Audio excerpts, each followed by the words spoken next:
blasphème et prière. Quand le déluge eut fait son œuvre salutaire, la race de Noé pullula sur la terre, ainsi que les yeux d'or sur les plumes du pan.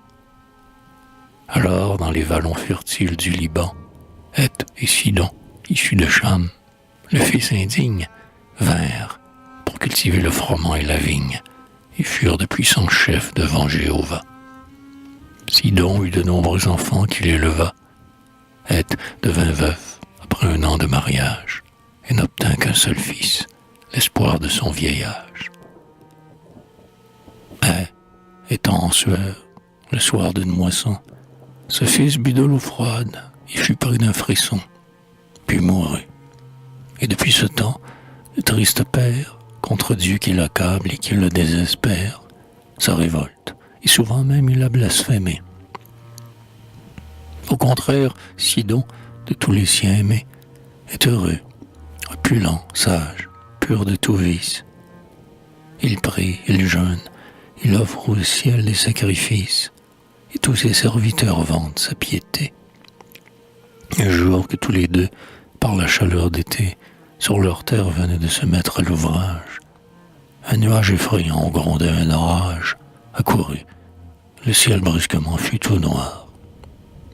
Heth, que rongeait toujours son ancien désespoir, levant le poing, cria « Frappe, Dieu méchant, frappe, qu'il n'en reste plus à mes cèpes une grappe.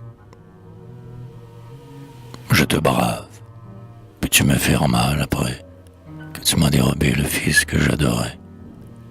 Va, que ta foudre éclate et que ta grêle tombe, Dieu cruel qui coucha mon enfant dans la tombe. Commets cette injustice encore, Dieu trompeur, je resterai debout, tu ne me fais pas peur. » Le nuage passa, car Jéhovah lui-même, en voyant la douleur, eut pitié du blasphème, et l'orage plana sur le champ de Sidon. Celui-ci, se jetant à genoux, dit « Pardon, Dieu d'équité, pardon, épargne ma récolte.